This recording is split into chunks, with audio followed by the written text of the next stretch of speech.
So with all that said, now I want to transition and look at using Ayurveda in a practical sense.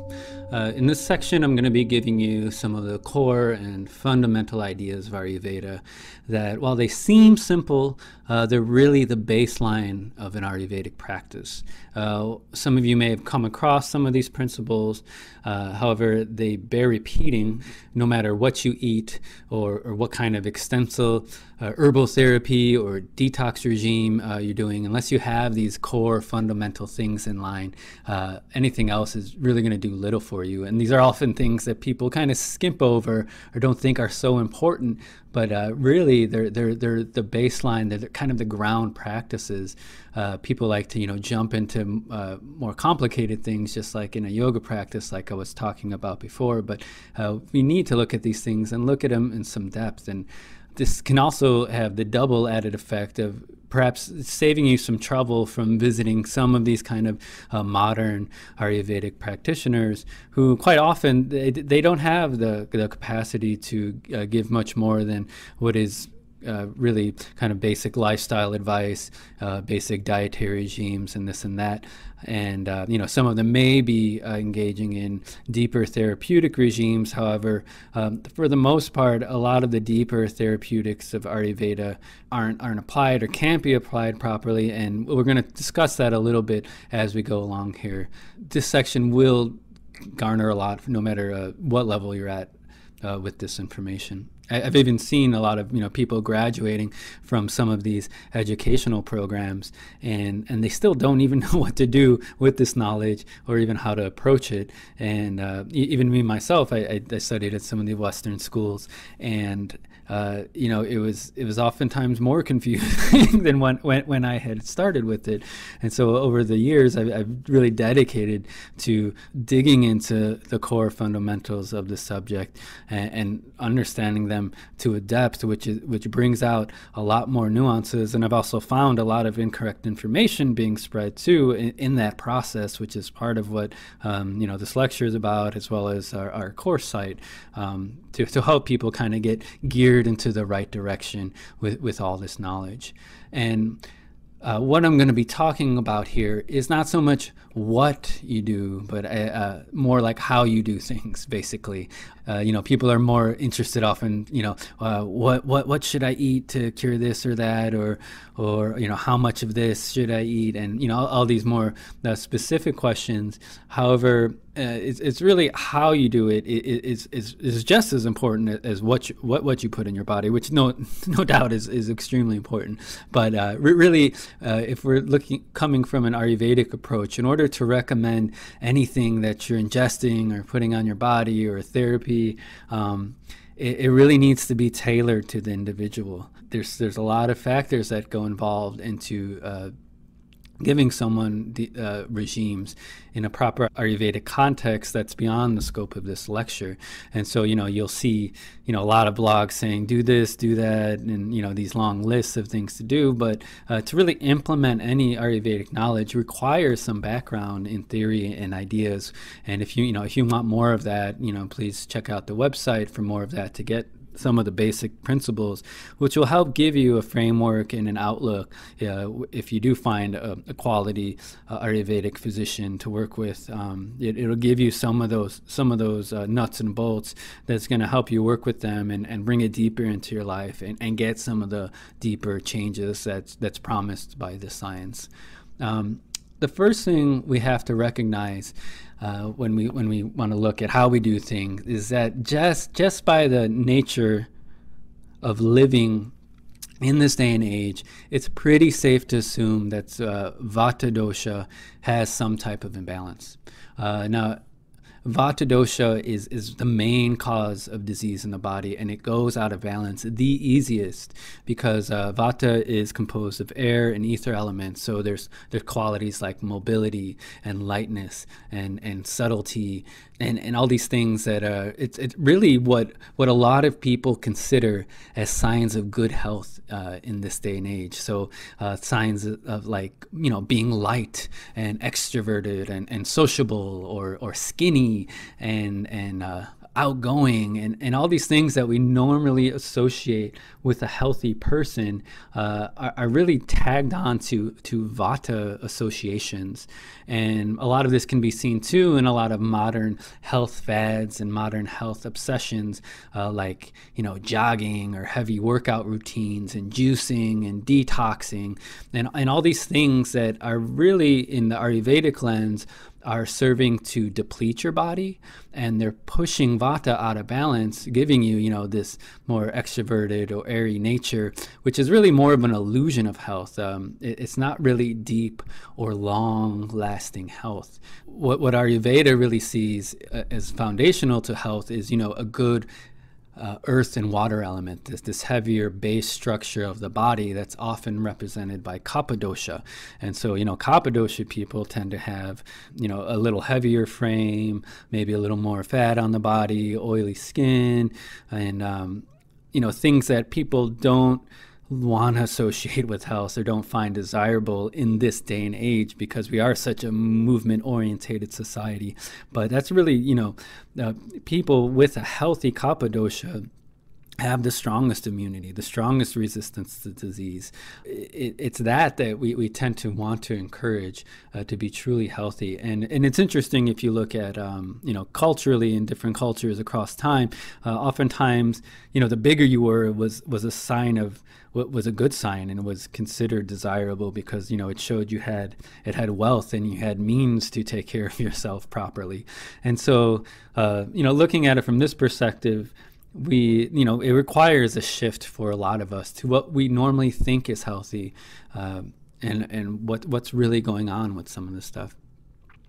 And now, in order to get Vata under control, there's some things we can do that, they seem simple, but they really run against the grain of the entire modern society, and things that many people don't want to give up. The first of these is to have some kind of stable routine in your life. So it's important to recognize that, any type of uncertainty, any type of quick changes, long distance travel, keeping irregular hours, changing jobs or relationships, any of these things that are so prevalent within our modern day society vitiate Vata, and they're going to have some effect on the balance in our life, in our organisms, which will lead to getting sick quite often.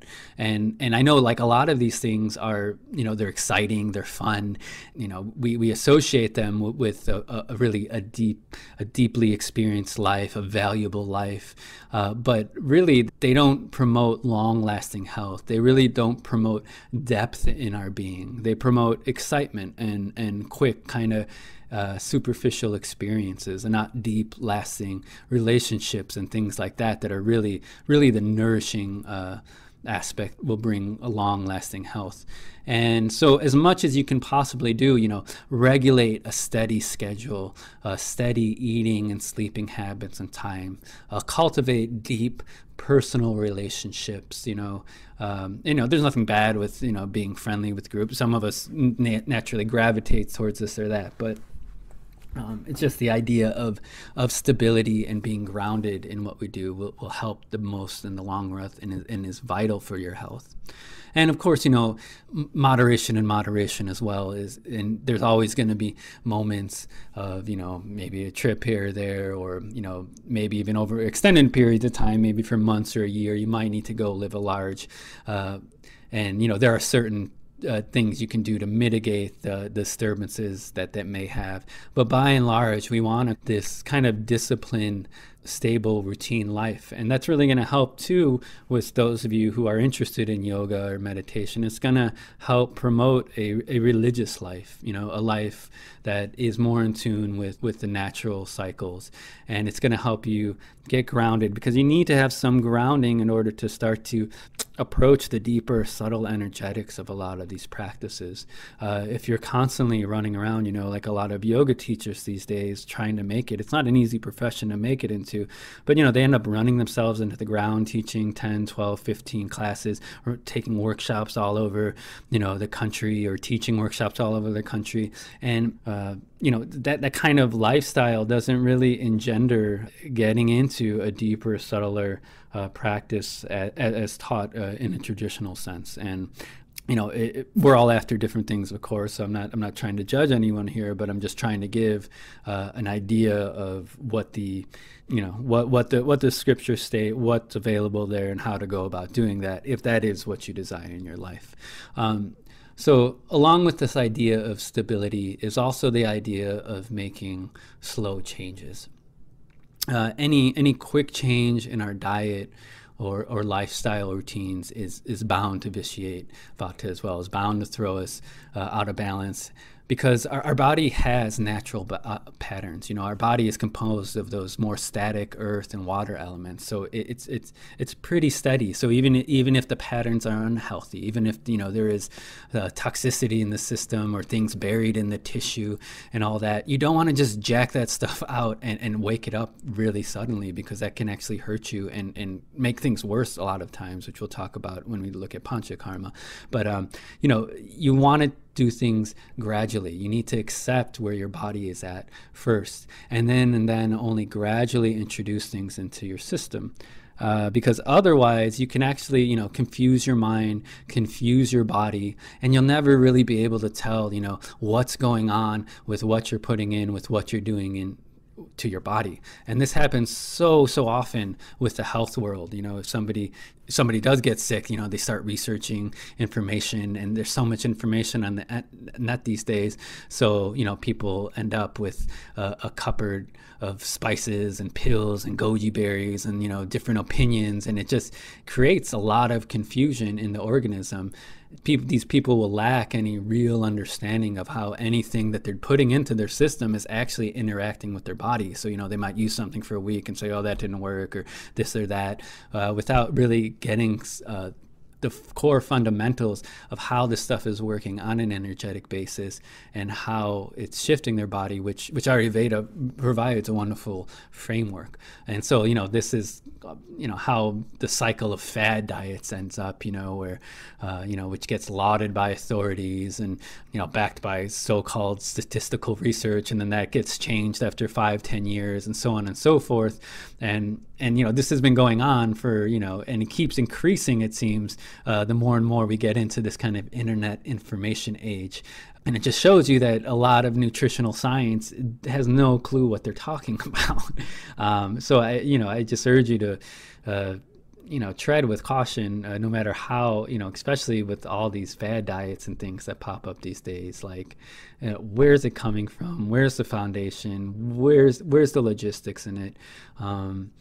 Some of it might have some use. I don't know. I don't really look into a lot of it, but I know Ayurveda is grounded in thousands of years of practical experience, which can't be said for a lot of this other stuff. And when done correctly, Ayurveda can work wonders. But like I'm saying, it can be done incorrectly, as it quite often is done nowadays. And so it does take some knowledge to implement. And it's not just as simple as a diet or taking a certain herb, which might help short term. But there's some involvement with your own health to implement it properly. Another thing that happens too is people often get trapped in the idea that in order for something to have an effect, it has to involve, some mode of excitement, or it has to elicit some strong shift in them, either physically or mentally.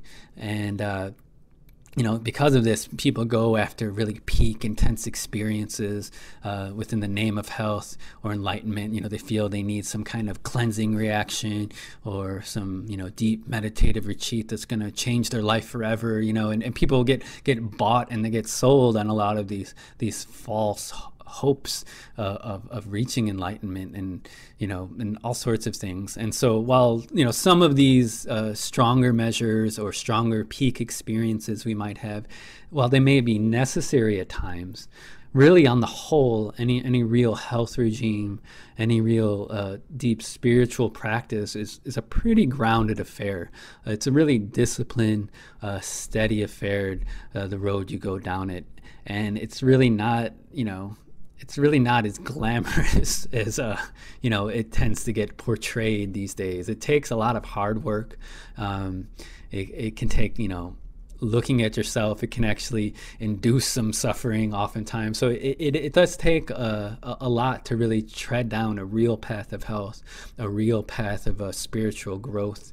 And it's not a matter of spending a few $1,000s or taking a workshop or anything else. Like tons of people just keep taking all these different workshops, and I've been guilty of this too. So I'm not the better for it. But you take endless workshop after workshop. You have a page of notes, and then either you never do anything with it, you never realize anything, and it's just more of this. Ooh, that was interesting. That was exciting.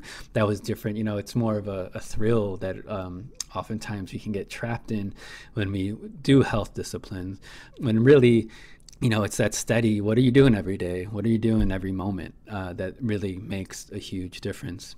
One thing I often mention to people is, look at pictures of a saint like a Ramakrishna or Anandamayi Ma or some of these high saints who have tapped into something profound, and then compare it with what's often being sold at your average, yoga studio or Ayurvedic detox, whatever number of things, that is trying to make money. Just compare, like an advertisement or picture of the saint, and you'll see what I'm talking about quite clearly, that where these disciplines are leading and how they should be approached from the get-go. From the get-go, you should have this stable outlook and stable expectation in your mind. Can help a lot. So, if you don't have a spiritual preceptor or a physician you're working with, get it could be a nice practice. Just find a saint or a divine image that resonates with you, that may help stabilize you and may direct you to that goal a little better. And so perhaps so the most important lesson here to take away, to implement this, to calm Vata, to approach when we get into more specific things, is to take one or two simple but considered changes and start to tap into what it does to your system before you start changing or modifying anything else. Pick something that's approachable, something that your mind isn't going to rebel against, something that's agreeable to you, because even that in itself can actually create more tension in your system. So pick something that you say, okay, I think I can do this, and work with it and start to learn. That's how you start to learn about the body, how the shifts are coming, and really create discernment and education about how to work with later principles before you start tacking on a bunch of different things. And after some time, you can try and put it down, see how your body is adjusted, and pick it up again. And that way you can start to gauge how different things are interacting with your system. And it's not perfect. It always helps to have background knowledge, a guide, somebody to help you kind of make sense of it all, because a lot of times what we think is healthy, like I've been talking about with kind of these Vata-vitiated modern health routines, what we think might be healthy really isn't sometimes. And so you do need some kind of background knowledge, a knowledge base to work out of, to really understand these shifts, which I personally, I found Ayurveda to be all-encompassing and gives a great thing to approach the world from. But at the same time, too, a practice such as yoga and meditation dovetails, because it helps you to calm the mind, to really pay attention to the subtle energetic currents, and also, give concernment, what is fantasy, what's reality, and things of that nature. So they dovetail together quite nicely. That's my path, maybe not yours, but that's a general approach that Ayurveda would recommend to implementing anything in your life, even if you're not gonna recommend an Ayurvedic protocol into your life. So if you do decide you want to start jogging all of a sudden, and you just go and jog every day for 30 minutes a day for weeks, like that's a big jolt on your system if you've never done that before. So maybe start with and I wouldn't recommend jogging in the first place, but I'm just giving an example. Start with the day, see how it feels. A couple of days later, maybe again, and you got to slowly build up, and that in itself is pretty common exercise information. If you do study kind of Western exercise theory and stuff, they do have certain scaffolding structures in place. However, oftentimes the Western approach is to, increase the amount of pounds you can weigh and push yourself and overload your body so you can keep on increasing and increasing. Whereas in the Ayurvedic and the yoga realm, they recognize limits. In our yoga, you're using your own body. So there's only so much muscle mass that you're going to build in your body that's good for you. That's what you need. And so there's certain limits in place within these structures that's not going to push you to do more than your body can do, which is what happens oftentimes within Western exercise type regimes. So a lot of details to unpack there. We're going to move on now to more specific things we can do from the Ayurvedic canon. And so now, always bearing these above principles in mind, we're going to move on to what Ayurveda